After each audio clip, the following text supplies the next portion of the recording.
Olá a todos, sejam bem-vindos a mais um vlog. Hoje quero-vos falar sobre o ressurgimento, ou melhor, aquilo que é a expansão dos jogos considerados AA.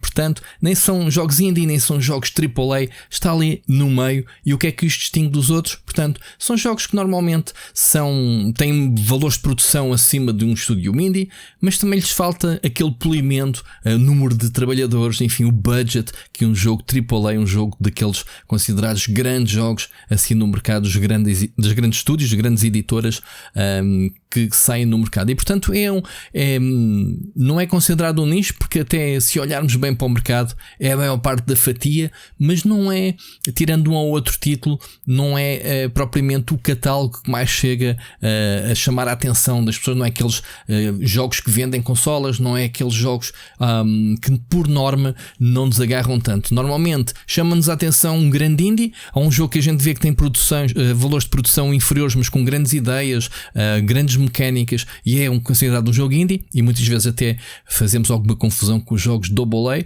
Pensamos é um jogo indie, não há aquele meio termo, mas existe claramente, senão não existia o AAA, digamos, aquela classificação dos jogos que têm orçamentos gigantes, têm centenas de pessoas a trabalhar nos projetos, enfim, os GTA 6 da vida, para tirarmos aqui a comparação. E então, porque é que eu me lembrei deste blog? Porque eu tenho andado a ver muito dos movimentos da indústria. Eu acho que as tendências estão cada vez a mudar-se mais.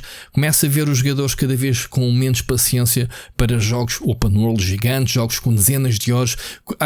O que era antigamente um bom investimento, que era pagarmos 60 ou 70 euros por um jogo e termos o jogo para dezenas de horas. A oferta de jogos é tanta, temos serviços como o Game Pass que nos permitem jogar jogos sem pagar mais que aquela subscrição, e o que se passa neste momento é que nós não temos tempo, orçamento de tempo para jogar a todos os jogos. Isto para dizer então que há muitos jogos AA que estão a chamar a atenção. Eu comecei o blog por dizer que são jogos que normalmente não chamam muita atenção, mas há vários títulos que vão chegando ao mercado. Nós é que não paramos para pensar que tipo de categoria é este jogo, que orçamento é que este jogo tem, como é que este jogo se vai enquadrar no meu plano de jogo.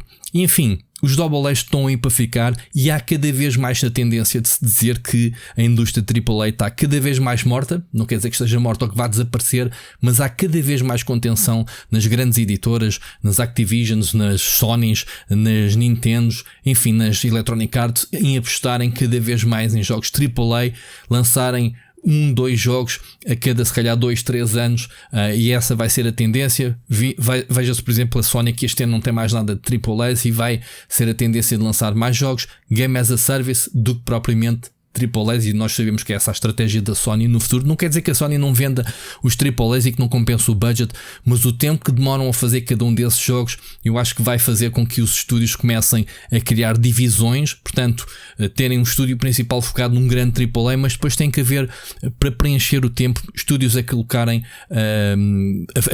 a produzirem jogos mais simples, os chamados AA. Não vamos chamar indies, obviamente, esses estúdios, porque seria ridículo, e nós temos que distinguir de uma forma por todas que um jogo indie é sempre de um estúdio pequenino, um jogo de um estúdio independente e com muitas limitações de budget, que utilizam basicamente toda a sua criatividade para se destacar nesta indústria.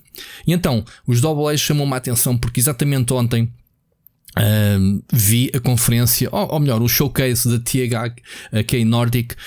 Eles têm um catálogo incrível e chamou-me a atenção um jogo em particular, que foi Eternal Life of Goldman. Vocês têm que ver este trailer incrível, um jogo de plataformas 2D com animações de cartoon impressionantes. Eu adorei o jogo e penso assim, isto é o caminho que a indústria tem que seguir.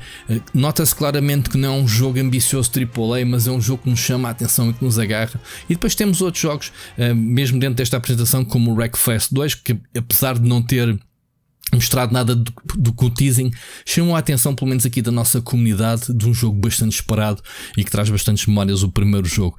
E portanto, isto para vos dizer que muitos dos jogos que estão para serem lançados este ano, eu tenho reparado que são, ou melhor, muitos dos jogos que estão para ser lançados e que estão a entusiasmar, pelo menos aqui a comunidade Split Screen ou Split Chicken, são exatamente AAAs, e dou o exemplo da excitação que a malta está toda por causa do Warhammer, o Space Marine 2, que é um jogo da Saber interativo para o catálogo da Focus. Lá está, a Focus é uma editora sobretudo de jogos AA, e quem diz a Focus diz a THQ Nordic, diz a Remedy. A Remedy os jogos do Alan Wake 2 são jogos AA, não tem, apesar de ser um jogo com altos valores de produção, eles têm a própria tecnologia showcase, mas os scopes dos jogos nem sequer teve um lançamento marketing AAA. Estão a ver onde é que eu quero chegar? E portanto, o que eu quero dizer com isto é que muitos dos jogos estão AA, que normalmente víamos como normalmente é um jogo que se calhar apanha ali uma licença e tenta-se aproveitar, e há exatamente jogos muito mauzitos, mas começa a haver uma nova mentalidade que é somos demasiado grandes para fazer jogos indie e não vamos competir com os indies, é ridículo, mas podemos baixar um bocadinho a fasquia, não termos o sonho de colocar um AAA no mercado, porque nos vai levar o budget todo, temos que contratar muita gente, e obviamente que vai nos demorar muito tempo até que o jogo saia. E portanto estas editoras não têm capacidade para alimentar as equipas durante estes anos todos que demoram a fazer um AAA. Então o AA é ali aquele sweet spot entre budget, número de pessoas a trabalhar e o tempo que demoram a lançar um jogo, e consegue-se fazer coisas incríveis. Há muitos IPs no mercado que uma sequela, um remake que possa ressuscitar a série e depois criarem-se novos jogos. E isto também vem a propósito que ainda hoje foi anunciado que a própria Microsoft acaba de criar um novo estúdio interno baseado em funcionários da Blizzard e da sua divisão Mobile King, para fazer um estúdio mais pequeno, um estúdio com poucas dezenas de pessoas, para fazer exatamente jogos AA. Isto é mesmo, o headline é este, e portanto eles vão fazer o quê? Jogos inspirados nos franchisings da Blizzard. Eu acho que isso é genial. Há muitos spin-offs que os grandes jogos da Blizzard podem nos oferecer. Mesmo o próprio Phil Spencer, quando comprou a Activision, diz que a Activision tem montes de jogos no seu catálogo que são mortos, digamos assim, adormecidos, e que ele queria os recuperar, e portanto são jogos AA, não são jogos que precisam ser AAA e que podem ser perfeitamente interessantes, jogos que nos suscitem a curiosidade, sejam inspirados em jogos clássicos. Enfim, há aqui um potencial enorme. Eu tenho estado com atenção, até porque nós estamos a viver neste momento um bocado de mudança nos hábitos de consumo, e eu falo por mim. Grande maior parte do meu tempo agora eu jogo em formato portátil. Vocês sabem, se me acompanham aqui o canal, sabem o quanto eu adoro, ou tenho adorado jogar em consolas portáteis. E portanto estes jogos também, não sendo AAAs, jogos que nos consomem os recursos todos nas máquinas, também podemos estar descansados num sofá a jogá-lo em modo portátil. A maior parte destes jogos todos são mais generosos no que diz respeito a specs, e portanto estamos a criar aqui uma nova forma de consumir jogos, e esta indústria do AA é exatamente espetacular. Sabemos que obviamente que a indústria indie encaixa-se perfeitamente na nossa forma de consumo de jogos portáteis, mas os jogos do AA também conseguem fazer isso perfeitamente, sem termos que andar aqui a fazer cálculos de specs, se corre o jogo na resolução máxima, com os FPS, enfim, sentar e jogar é assim que a gente quer no modo portátil. Estou-me aqui a desviar um bocadinho do tema, mas estou-me a lembrar, por exemplo, no outro dia, quando eu entrevistei o André Broa da Workstork Interactive, o estúdio português que lançou o Night is Grey. Até fiz isso com um título que é exatamente os AAA estão a desaparecer na visão dele como estúdio indie. É exatamente este não lhe chamemos crash, mas entendam isso como crash da indústria, que é, não há dinheiro para tanto tempo, tanto investimento dos estúdios grandes, e eles precisam de ter AAAs. Se os jogos AA tiverem sucesso, ou seja, se conseguirem converter em vendas, obviamente do nosso agrado, jogos de qualidade, que se consiga criar ciclos de produção mais rápidos ou menos lentos a serem lançados com menos pessoas, eu acho que isto da indústria vai entrar numa nova fase que eu acho que é bastante positiva. Veja-se aquilo que aconteceu agora com a Bungie, a arrebentar pelas costuras, um estúdio AAA com centenas de empregados, tiveram que se desfazer agora uma grande parte vocês podem ver o anterior blog, tiveram que despedir montes de funcionários. E a própria Sony agarrou num grupo desses funcionários e criou um estúdio interno também para fazer jogos. Não serão indie, também não serão AAA, acredito que sejam AA. E portanto, apesar de já terem uma ideia para um jogo que estão a fazer, um jogo que estava a ser feito internamente pela própria Bungie, portanto, em fase embrionária, e é isto. Quando vemos estúdios como a Sony a acreditarem.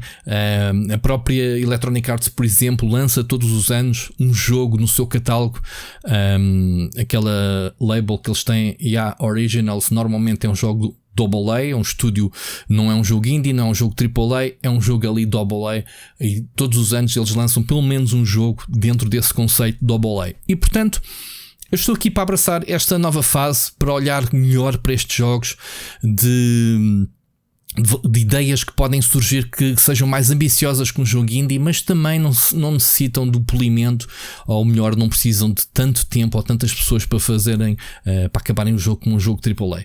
Eu tinha aqui mais uma ou outra nota de estúdios que se calhar temos de ter em conta. Se olharmos para a Microsoft, a maior parte das aquisições que fez de estúdios eram estúdios AA. Se vocês virem, por exemplo, a Compulsion Games, a própria Obsidian, especialista em RPGs, a Inxile também era estúdio de RPGs, eram estúdios que faziam jogos AA, portanto jogos com grande qualidade, mas com um budget diferente de um jogo AAA. Obviamente que os bolsos infinitos da Microsoft deram muito poder a estes estúdios. A Obsidian, por exemplo, estava aqui a ler, já tem mais de 200 empregados, portanto é um estúdio que cresceu bastante, mas eles também têm vários projetos em mãos em simultâneo. Temos outros estúdios com bastante potencial no mercado, a Blooper, a Spiders, a Dontnod. A Dontnod então tem lançado tantos jogos AA, a Frogwares, que faz umas aventuras point and click muito interessantes, a própria Asobo, que faz um Flight Simulator para a Microsoft, que é gigante, mas depois também faz jogos mais simples. Enfim, temos aqui muito potencial. É uma pena que, por exemplo, jogos como a Hi-Fi Rush, que podiam ser a bandeira destes AAs, portanto da Tango, fechou, mas obviamente que temos a Microsoft com o IP, pode recuperá-lo e mostrar que é possível termos jogos de grande qualidade sem serem precisos investir fortunas. Nem todos os jogos precisam de ser um GTA 6. Aqui mais uma vez batendo na referência, nem todos os jogos precisam de ser um God of War. Enfim, podia estar aqui a falar um monte de jogos AAA que cada vez menos vamos ter. Vamos começar a olhar para estes jogos como 2, 3 por ano. Digam-me até ao final do ano quantos jogos AAA que vocês anseiam que estão para chegar. Um Assassin's Creed novo, percebem onde eu quero chegar? Provavelmente há muitos jogos que vocês vão jogar e vão adorar jogar e não sabem que existem. E tal como eu continuo a descobrir jogos todos os dias. É isso. Da minha parte, eu prometi abrir mais os horizontes no que diz respeito a tudo o que está para ser lançado, estar com mais atenção ao mercado. Há cada vez mais jogos free to play com grande qualidade, apesar de serem muitos game as a service, e a gente nunca sabe se o tempo que vamos investir nesses jogos depois vai dar em alguma coisa, porque se os jogos não renderem acabam por fechar. É uma coisa que temos visto, mas há jogos free to play, sei lá, estou-me a lembrar, por exemplo, do novo jogo da Marvel Heroes. Agora estou com, digo já, o novo jogo Marvel Rivals, assim que é um jogo free to play por equipas online, e são jogos que estão a serem feitos, não têm basicamente o orçamento de um jogo AAA, mas são muito interessantes para jogarmos. Posso estar aqui a divagar um bocadinho, mas entendam o conceito.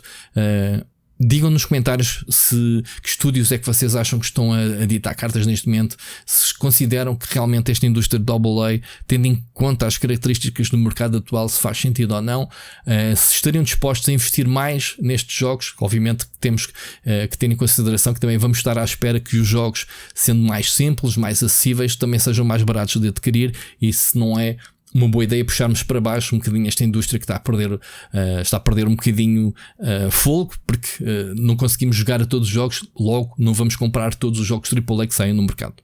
Digam nos comentários a vossa opinião sobre este assunto. Obrigado por assistirem e vemos no próximo vídeo. Um grande abraço.